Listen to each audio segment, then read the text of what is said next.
meus amores, começando mais um programa Conversa de Preta, aqui na TV Quirimurê, a TV que a gente se vê com Dina Lopes, né? Todo sábado vocês sabem que eu estou aqui trazendo para vocês, assim, ó, pessoas maravilhosas que estão fazendo e acontecendo, construindo um mundo melhor, né? Para mulheres, hoje eu tô com um homem, um preto lá da ilha, vocês vão conhecer um pouco da história desse rapaz, que vai falar um pouco sobre a experiência dele de vida e também de sucesso, né, gente? Porque a gente é sucesso, né? Então, as pessoas que vêm aqui vêm contar essas histórias de inspiração e dizer para você, para mim, que é possível sim, o seu sonho é possível. Aqui nós somos exemplo disso, né? E aí, ele é mestre de capoeira de Angola. Vou logo avisando que eu sou apaixonado por capoeira de Angola. Ele é fundador e CEO do Bantu, Instituto Bantu Brasil Internacional. Internacional. Vencedor, gente, do Prêmio LED 2024. Eu estou muito metida. Também vencedor do Prêmio Pacto contra a Fome. Estou recebendo aqui Edielson Miranda, mas eu gosto muito de chamar ele Mestre Roxinho.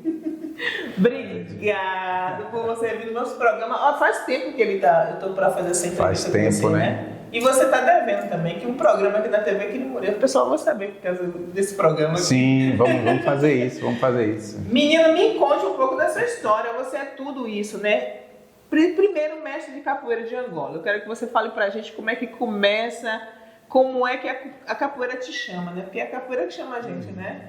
Como é que você entra e hoje é um mestre? Você veio da onde? Qual é o seu bairro? Porque a gente aqui quer fortalecer nossas comunidades. Eu sou de 7 de abril, eu sempre falo isso para todo mundo. E você veio da onde?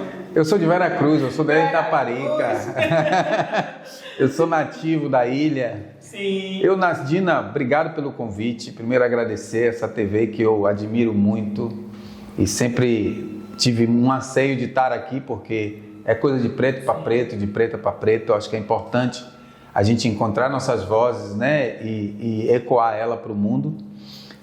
Eu sou filho da ilha Itaparica, mas ainda quando criança eu saio de lá, por fatalidades da vida. Nossas comunidades, nossas famílias, elas trazem muitas mazelas do processo histórico de colonização, e uma delas é o álcool, né? Sim. E meu pai era um homem que alcoólatra, né, e que de alguma forma desconcertou a família. Cada época eu vou buscando uma forma melhor de falar disso. E desconcertou a família. E isso eu tive que vir para Salvador com minha mãe, a dona Edith, mas meus irmãos, são 5 irmãos. Hoje só somos 5, éramos 6, somos 5. E aí viemos para buscar onde morar. E aí minha mãe foi encontrando lugares para morar, onde a gente tinha possibilidades, e eram quartos pequenos, lugares pequenos. E aí eu sempre fui muito de busca, né? E chegou um momento que eu via que a dificuldade era muito grande, eu fui para a rua. Aí eu falei, acho que na rua eu vou encontrar comida. E aí eu fui para ali para a Baixa do Fiscal, calçada, que aí naquela época o trem ainda funcionava, aquele trem que ia para Paripe, suburbana, sim. Ainda funcionava. E ali eu encontrava comida e dormia por ali também. E num certo momento, meu irmão trabalhava, que é falecido, trabalhava na Casa da Banha, na antiga Casa da Banha. Me reencontrou e aí eu retorno para a Fazenda Grande, vou morar com um outro irmão meu mais velho e comecei a vender cafezinho. Eu era muito magrinho, muito franzino, e eu passava na porta do meu mestre de capoeira, que é o mestre Vigílio, e aí um dia ele disse pro meu irmão, ó, fala para esse menino que ele vem trabalhar aqui na serralheria para aprender a profissão de serralheiro. E aí lá eu chego e encontro, fico sabendo que ele também é mestre de capoeira. Sim. E eu tenho esse encontro direto com a capoeira. Mas, antecedente a isso, eu vi a capoeira pela primeira vez através do meu avô, pai do meu pai, que era capoeirista, mas ele não dizia para a família que era capoeirista. E meu pai, próximo do leito de morte, depois de 25 anos que eu encontrei, ele também disse para mim, estou sabendo que você está jogando capoeira, eu também joguei capoeira, inclusive joguei capoeira com pastinha. Olha. E aí, então, na minha ancestralidade já tinha capoeira. E aí eu me torno, né, eu começo ali, acho que eu tinha 8 anos de idade, Eu começo com o mestre Vigílio, me passei a morar na casa do mestre Vigílio, cresci na casa do mestre Vigílio.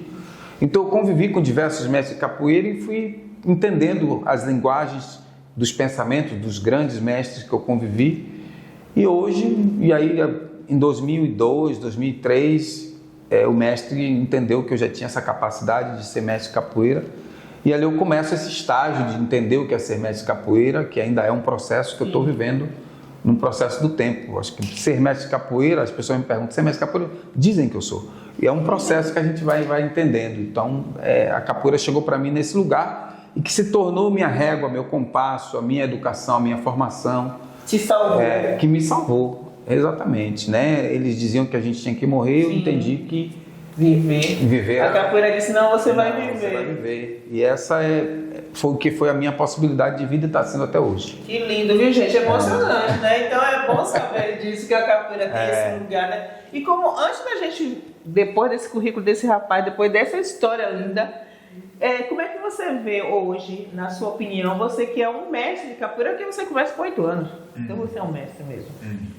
Hoje o rumo da capoeira, né? A capoeira é esse instrumento de poder nosso, né? De conexão, de força e acima de tudo de resgate, né? Espiritual. Sim. Como é que você analisa hoje o rumo dessa arte, dessa dança, desse ser ancestral que é a capoeira? Eu costumo dizer que a capoeira é uma ancestralidade feminina viva. Então ela é mutante. Sim. E ela vai se transformando de acordo com a necessidade da sociedade, né? Ela está em processo de transmutação, de condição social. Sim. A capoeira ela tem diversas capacidades, o que eu chamo, dentro do seu ecossistema, ela tem uma capacidade de mexer com a sua forma de viver em diversas formas.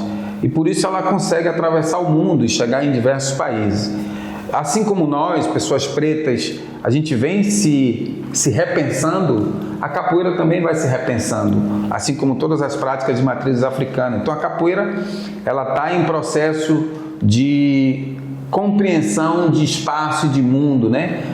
Falando de capoeira Angola, por exemplo, a gente vive hoje um retorno, né? Eu tive a oportunidade de ganhar o mundo, atravessei o mundo aí com a capoeira Angola em uma relação muito social, trabalhando com jovens refugiados de guerra em diversos países e aí retorno para o Brasil, para a ilha, para o meu território natal, mas não só eu, vários outros mestres de capoeira Angola, eles vêm retornando para os seus espaços, dentro que a capoeira lhe deu essas possibilidades de ganhar o mundo e essa mesma capoeira lhe deu a possibilidade de entender, agora é hora de você voltar e cuidar dos seus. Né? Então eu acho que a capoeira ela tem essa capacidade de se permutar a partir das necessidades sociais diante do mundo, do que o mundo vai dialogando com ela. Então a capoeira para mim eu acho que é um diálogo de raciocínio lógico, prático, e quando ela necessita de resolver uma situação, ela está sempre ali presente para a pessoa, para o coletivo, para a comunidade. Pensar capoeira e definir ela é algo difícil. Muito difícil mesmo. A gente só sente. E essa capoeira te traz também, né? Te dá essa possibilidade de você voltar para a ilha, nesse lugar também ancestral que é a ilha, né? Também te fortalecer através de um instituto, né? Que hoje esse instituto está dentro da ilha, né? E falar um pouco sobre isso, mas daqui a pouquinho. Antes, gente, eu quero que ele fale por que Roxinho o seu nome, mas você só vai falar depois do intervalo. A gente vai beber água rapidinho e eu volto. Tá curioso? Tá curiosa? Fica aí que ele já vai falar na volta.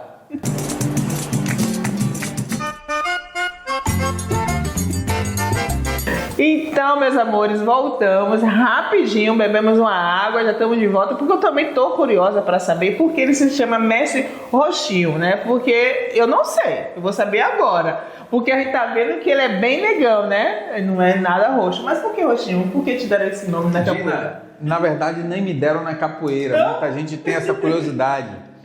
Eu também joguei bola, joguei bastante bola até.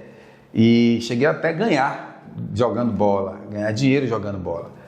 Mas esse apelido vem da bola, vem da rua, do jogo de bola mesmo. E para chegar na capoeira foi através do mestre Paulo dos Anjos.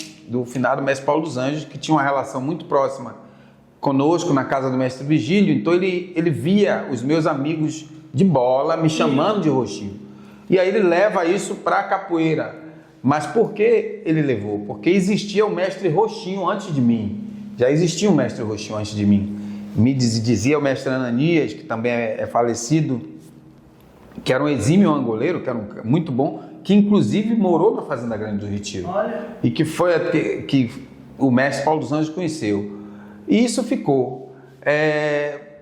Eu tive uma época assim que a minha filha teve na escola, eu fiz uma fala na escola dela, e aí as amigas falaram assim, mas seu pai é quem? Roxinho ou Edielson? Aí ela me perguntou, aí ficou aquela dúvida assim, tipo, é confuso? Aí eu pensei de mudar, né, de tirar o Roxinho, de botar mestre Miranda, alguma coisa assim. E eu fui falar com um aluno meu das Filipinas, aí o Jaime, ele disse assim para mim, peraí mestre, eu vou conversar com os outros alunos. Aí ele voltou e falou assim, mas peraí, não, eu pesquisei aqui e o termo roxinho em África significa poder, significa comunhão, significa sabedoria, isso tudo é o Senhor. Então faz sentido o Senhor ter o nome roxinho, não tire não. Eu também já sei, não. É o outro mestre, né? Que você nem sabia roxinho. Exatamente. Não, isso aí é coisa da ancestralidade, não mexe não, gente. Exatamente. Não, gente, não mexe não, tá tudo certo. Aí, Roxinho, me diga uma coisa, a capoeira também, ela te dá um prêmio, né? Você foi vencedor do prêmio LED 2024. Sim. Isso também é algo que você um morador de rua, vamos dizer assim, né? Que foi uma criança que foi pra rua, né? Sabemos hoje em dia o que é morar na rua, não é uma coisa fácil, né? E você é resgatado pela capoeira, você volta, tem tanta coisa, gente, que esse cara faz que vocês vão ficar sabendo. Vou trazer aqui um pouquinho, porque o programa é tão curto, né? Meia hora, mas eu vou tentar trazer, depois eu vou fazer um outro, porque eu vou na ilha, isso é uma promessa, eu vou na ilha filmar lá o instituto, que vocês vão saber depois. Como é receber esse prêmio, né? Do que se trata esse prêmio? Fala pra gente. Gina, eu tenho usado muito assim, gingando que se aprende, né? Sim. E é gingando que se aprende uma série de coisas, inclusive a empreender, inclusive a desenvolver capacidades diversas. E o Prêmio LED, ele é um acúmulo de um trabalho que já vem há 32 anos, né? O meu trabalho social já tem vai fazer 33 anos. Então o Prêmio LED chega nesse conjunto, ele chega nesse momento em que a ascensão do trabalho que eu desenvolvo com a Capoeira Angola para a emancipação de pessoas em situação de vulnerabilidade, pessoas pretas em situação de vulnerabilidade, ele começa a ganhar um outro olhar, né? Um outro olhar. Então, quando surgiu a divulgação do Prêmio LED, que me falaram, por que você não se inscreve? Eu falei, mas o que tem a ver eu me inscrever com o Prêmio LED? Tem tudo, porque você é empreendedor social. Eu falei, tá bom, então vamos embora. E aí as fases, foi muito difícil, todo o processo, né? Foi muito difícil, de cada fase, de fazer pitch, de falar, mas a cada momento em que eu ia para a sala fazer um pitch, Dina, eu pensava que eu estivesse jogando capoeira no mesmo momento. Então, peraí, se eu jogo capoeira para um público, se eu canto capoeira para um público, se eu toco berimbau para um público, eu faço um pitch. E eu vou fazer um pitch como se eu estivesse jogando capoeira. Então, a capoeira foi que me possibilitou chegar até o LED. E aí, quando o LED chega, ele muda tudo. Sim. Ele transforma, ele fala assim, cara, você correu o mundo, você morou na rua, você já vem há mais de 2, 3 décadas fazendo o que você está fazendo, agora é a hora de alguém te ver. E quando o LED chega, ele chega e transforma toda a minha vida. Não transforma só o Instituto Cultural Bantu, não transforma só a minha percepção sobre o que eu penso de capoeira. Ele transforma todo ao meu redor. E para a capoeira foi muito bom, porque ver que o Brasil votou em mim. O Brasil, que foi uma votação popular. E a gente ganhou de 2 projetos de 2 cidades grandes. Uma de São Paulo, capital, e outra de Camaçari. Então, isso mostrou que a capoeira tem um poder de ascensão e de apoio, de coletividade muito grande. Então, para a capoeira, esse prêmio, ele é algo de muita importância para que outros mestres, outros educadores sociais, contramestres, mais jovens de uma nova geração, comecem a entender de que é possível. Né? Você estava aqui agora há pouco falando, é muito aparente para as pessoas e para nós que não é possível. Sim. Não vá, porque não é possível. O seu lugar é aí mesmo. Não tente. Não tente. Então, eu acho que o Prêmio LED ele chega como uma lança agora, dizendo assim, ó, vá também. Sim. Escreva, participe. Hoje eu sou embaixador do Prêmio LED, né? Do conceito LED. A gente tem reuniões periódicas mensalmente e viaja para outros eventos da Globo, sim, que está ligado ao Prêmio LED. Então a gente passa a conhecer outros projetos, outras pessoas e outras formas de pensar a lógica do que a gente faz também. Então o Prêmio LED ele chegou num momento assim muito crucial para o projeto que eu desenvolvo, para o que eu penso quanto capoeira e para a capoeira como um todo. Que bom! E aí já te dá também o Prêmio LED, a capoeira já te dá um outro prêmio, né? Que é o Prêmio Pacto contra a Fome. Fala também desse prêmio. Esse prêmio, ele vem, eu falo que a capoeira é um alimento, né? Então eu falo assim, poxa, toda vez que eu dou uma aula, que eu viajo, que eu falo, eu espero que vocês tenham gostado desse alimento que eu trouxe para vocês, que é algo que me alimenta a minha vida toda. E quando também chegou o Pacto contra a Fome, a gente entrega hoje no Instituto 20 toneladas de alimentos por ano. É muito alimento. Logicamente com parcerias. E aí quando chega, que a gente passa para as fases, que vai passando as fases, eu falo, caramba, mais um prêmio, que coisa interessante. Então a gente está no caminho certo. Então a gente foi para São Paulo também, o LED foi no Rio, e o Prêmio Pacto contra a Fome foi para São Paulo. E aí ficamos 2 dias num hotel lá confinado, e aí teve várias palestras, vários momentos. E eu achava que a gente não ia trazer o prêmio. Eu falei, só de estar aqui, a gente já ganhou. Mas quando anunciou, eu falei, caramba, olha só, a gente está voltando para a ilha com mais um prêmio e a capoeira ganha mais um prêmio. Para além da capoeira, a gente também está alimentando os nossos com esse prêmio, entendendo de que a gente criou um pacto contra a fome. Não é só ganhar o prêmio, a gente cria um pacto direto contra a fome. Então esse prêmio também chegou num momento muito elucidador para a gente, foi muito importante e ele tem sido uma flecha no nosso caminho para direcionar outras possibilidades, que vem surgindo outras possibilidades. E é importante porque a gente sabe que o nosso povo ainda não tem o básico da alimentação, né? E aí quando você leva, né, ganha esse prêmio também é sinalizando para isso, né? Para a fome, né? O básico, o feijão, o arroz, né? O ovo frito, a farinha, qualquer coisa, o básico para a pessoa se levantar, né? Para poder seguir. A gente, no Instituto, Dina, a gente, quando chega a doação, que a gente coloca no grupo, a fila rapidamente chega. Então, é muito prazeroso fazer isso, como é muito triste ver a nossa comunidade ainda passando fome. Eu tenho tentado agora empreitar em outra área. Eu sou meio assim, eu sou meio inquieto. E aí, hoje... O território, você vai conhecer o território do Instituto Cultural Bantu. São terras, terrenos baldios, cheios de matos. Ali não deveria ter fome. Ali deveria produzir alimento e alimentar outros. Então eu estou agora propondo os donos de terreno um aluguel, como se fosse um arrendamento, para que a gente possa produzir alimento em todos esses terrenos que só tem mato. E a gente erradicar a fome do nosso território, pelo menos do nosso território. Então, começa de algum lugar.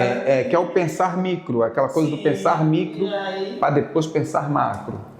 Roxinho, vamos parar mais um pouquinho. E aí, gente, na volta, a gente vai falar dessa função também, né? Desse ser empreendedor, que é esse instituto, né? O Instituto Bantu Brasil, né?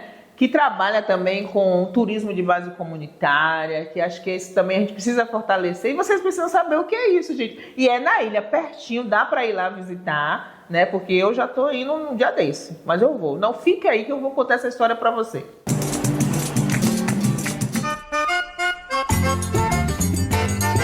Então, meus amores, voltando, vocês estão assistindo hoje Conversa de Preta com Dina Lopes aqui na TV Quirimurê. Isso é fato. E estou aqui hoje com esse mestre Roxinho, esse ser de luz, né? Esse homem lindo, de história maravilhosa, falando um pouco da capoeira, como a capoeira, né? Esse ser feminino, como ele trouxe, gostei dessa. Esse ser feminino capaz de transformar vidas. E isso é real, porque está aqui ele e outros mais, né, Roxinho? Então, a gente sempre tem que trazer a capoeira nesse lugar, porque a capoeira é nossa, no sentido ancestral, né? Então a gente precisa trazer, dizer que é um ser mesmo ancestral e a gente tem que honrar. E que te deu regra e compasso. E você hoje tem um Instituto Brasileiro Bantu, né? Esse instituto. O que faz o instituto? Mas antes de falar do instituto, o que significa Bantu? Bantu ou Bantu? Bantu. Bantu. Bantu, ele está dentro das conotações dos povos bantus, né? Que significa povos e troncos linguísticos. Então, quando você escreve para falar do povo bantu, você fala dos povos bantus, é com O. Sim. E quando você fala dos troncos linguísticos dos povos bantus, é com U. Então, a gente... o nome nasce por conta de uma compreensão minha de ancestralidade.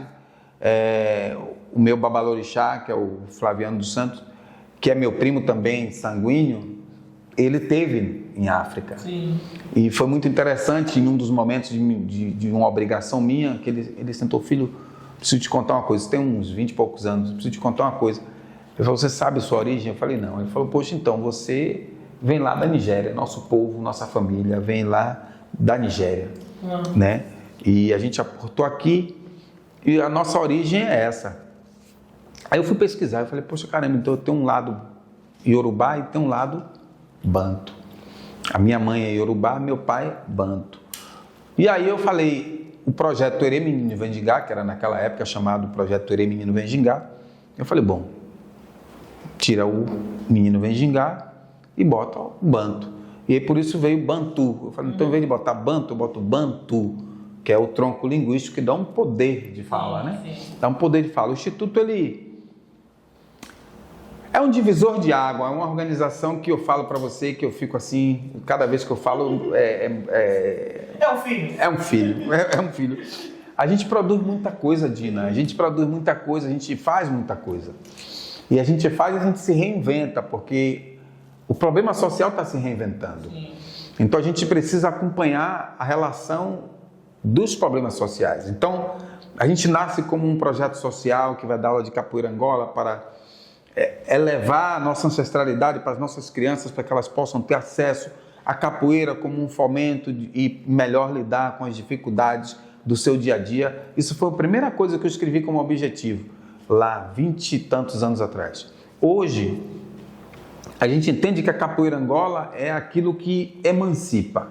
Então, ela, além de produzir o conhecimento da prática do corpo, ela produz o conhecimento da mente. Sim. Ela produz o conhecimento da compreensão de mundo, de você entender o seu espaço e a sua tomada de decisão de não aceitar determinadas coisas. E isso a gente também começa a entender de que não só a capoeira Angola é o suficiente para o nosso povo. Então a gente começa a pensar na formação desses jovens, primeiro intelectualmente, a partir da sua própria história, que é um projeto chamado Kindesi, que vem do livro de Dr. Fukiao. E aí depois a gente passa para os jovens andeses, que significa aquele que cuida, que também vem do livro Kindesi. E aí sai do Andesi e a gente vai para as mulheres candaces, que significa mulheres guerreiras, para dar para essas mulheres capacidade de entender que elas são poderosas, que elas podem se emancipar no mundo. Então a gente desenvolve esses projetos e a gente vai traçando caminhos a partir deles, a partir do que a gente vai encontrando de necessidade na comunidade. E nos últimos anos eu entendi que só o projeto social não era o suficiente. Então eu comecei a empreender, então me tornei um empreendedor social, de criar negócios de impacto. Então a gente começa criando uma pousada que tem jovens que dirigem essa pousada, jovens que atendem, jovens que cuidam dessa pousada e que aprendem o que é a gestão, o que é gerenciamento, o que é servir, o que é cuidar. E aí a pousada foi caminhando, eu falei: agora a gente vai, depois do prêmio Pacto contra a Fome, eu falei: bom, eu ganhei um prêmio eu vou abrir um restaurante escola. E abro o restaurante Ancuta Bantu, que é... Ancuta significa aquela que produz alimento. E é um restaurante escola de formação gastronômica afro-baiana. Eu mesmo criei os pratos, eu tive todo o cuidado de desenvolver todo o processo, que é uma relação da comida de terreiro com a culinária da ilha e com a minha ideia de culinária, né? Então, tudo isso é o Instituto, é um conjunto. E aí a gente entende também que a gente precisa se emancipar do nosso alimentar. Então, a gente está criando hoje o espaço agroecológico, né? Também a gente produz o nosso próprio alimento, cria o nosso próprio animal, a nossa galinha, o nosso bode, o nosso pato. E a gente vai se emancipando nesse sentido de comer algo que nos alimenta e que nos coloca em outro lugar na sociedade, que não é do adoecimento, né? Do adoecimento. E isso faz com que a gente pense que a capoeira, ela é tudo isso, ela já vem dizendo tudo isso pra gente, né? A capoeira é economia solidária, é economia criativa, é economia circular, ela é tudo. E a gente vai aprendendo isso com a capoeira e desenvolvendo, e isso se torna esse instituto que é essa imensidão, que é loucura. Que loucura boa. E vocês estão convidadas a conhecer, né? Porque também tem esse turismo, né? Que você apresenta na ilha, a gente vai saborear esses pratos todos, né? Restaurante. E é bom porque o dinheiro fica ali na comunidade. A gente faz circular isso que a gente sempre traz, né? Marcos Gávea, né? O dinheiro precisa voltar para a gente, né? E a gente precisa parar de investir em empresas, em restaurantes que não dialogam com a nossa ancestralidade, com a nossa vida, que muitas vezes contribui para o contrário, né? Nos matar, e com empresas que, como você, né? Que está fortalecendo a juventude local, dando alimento e, acima de tudo, nos fortalecendo, porque quando você se fortalece todo mundo. Eu acho que a gente é um processo circular. Sim. Esse dia eu estava vendo uma entrevista de uma pessoa que ela falava assim: o dinheiro na mão do asiático, ele circula entre eles em 28 dias. O dinheiro na mão do árabe circula 21 dias. O dinheiro na mão da população preta leva 6 horas. Então a gente precisa fazer com que esse dinheiro circule entre nós por mais tempo. E aí a gente vai criando negócios entre nós. Sim. Comprando e vendendo entre nós. Então a gente tem esse cunho de fomentar o produtor local, o dendê, o pescador, aquele que tudo que a gente compra na mão deles. E isso a gente vai produzindo uma forma de compreensão de que só entre nós a gente pode se fortalecer.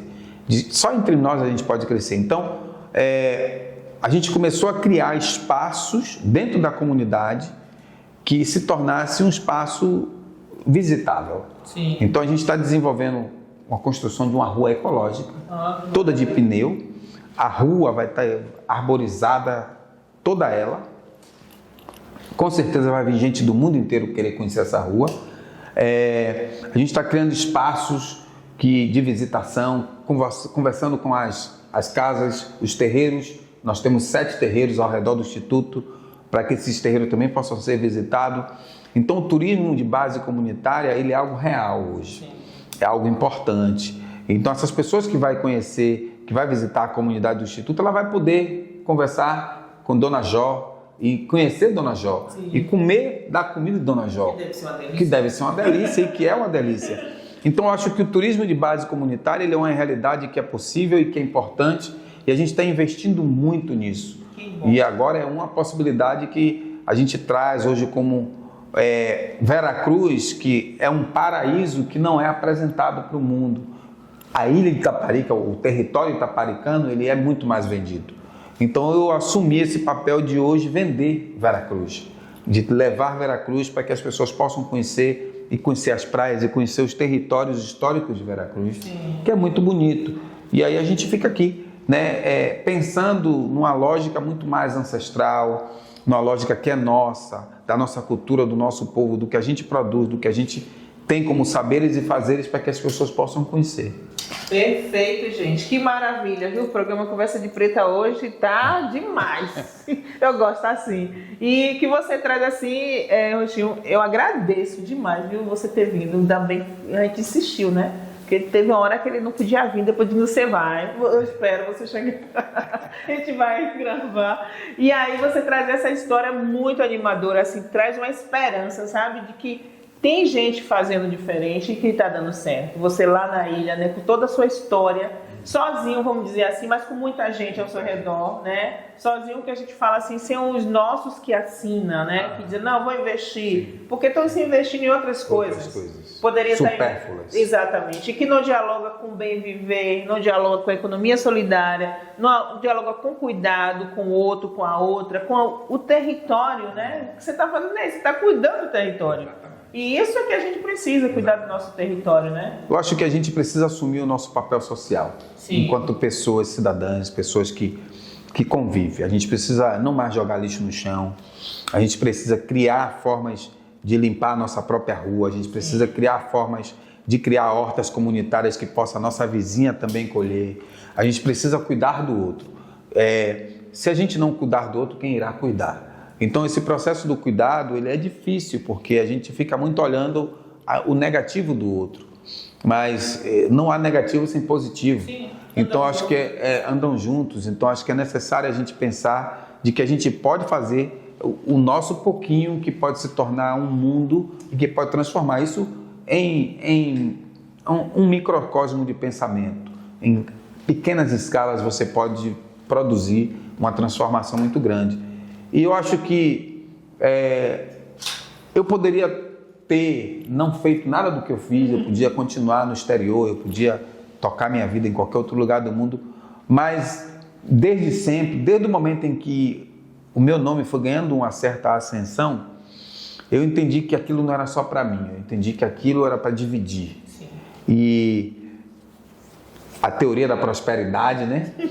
Na conversa passada, vocês assistiram Conversa de Preto no sábado passado? Pois é. Eu hoje só agradeço. Eu falo assim, Deus e Orixá, obrigado. Sim. Obrigado porque me proporcionou capacidade de pensar, capacidade de viver para além do meu tempo, capacidade de produzir, de construir e de ter para trocar e para dividir.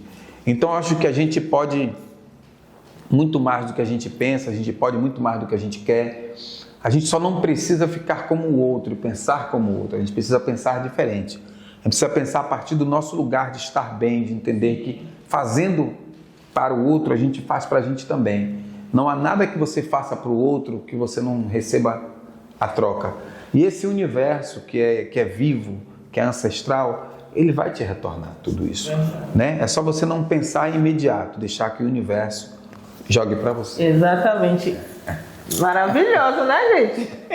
Quero te agradecer por ter vindo no Conversa de Preta, me dá essa honra, né? Fortalecer também esse trabalho, porque quando eu trago você aqui, eu me fortaleço, você fortalece esse trabalho. Dizer para vocês que fica a dica, segue ele, porque o homem é estourado nas redes sociais.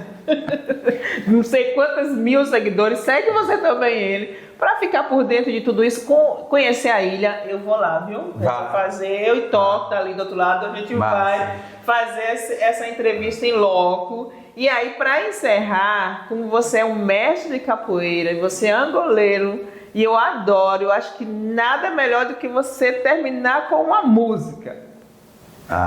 Ficou massa. Tudo bem que não trouxe o birimbau, mas fazer uma ladainha. Mas tem um corrido que eu gosto muito, que ele fala muito disso, né? Ele fala assim, água para beber, água para lavar, água para beber, água para lavar. E o coro vem, água para beber, água para lavar, água para beber, água para lavar. E água do rio doce, Iaiá, as águas do mar, águas de Oxum, águas de Iemanjá, águas para beber, água para lavar, água para beber, água para lavar. E aí vai. Que maravilha, hoje é sábado, né? Dia da minha mãe, Oxum, olha para isso que ele traz. Então, beijo no coração, gente. Segue a gente e sábado que vem eu volto, tá bom? Maravilha. Um beijo para todos.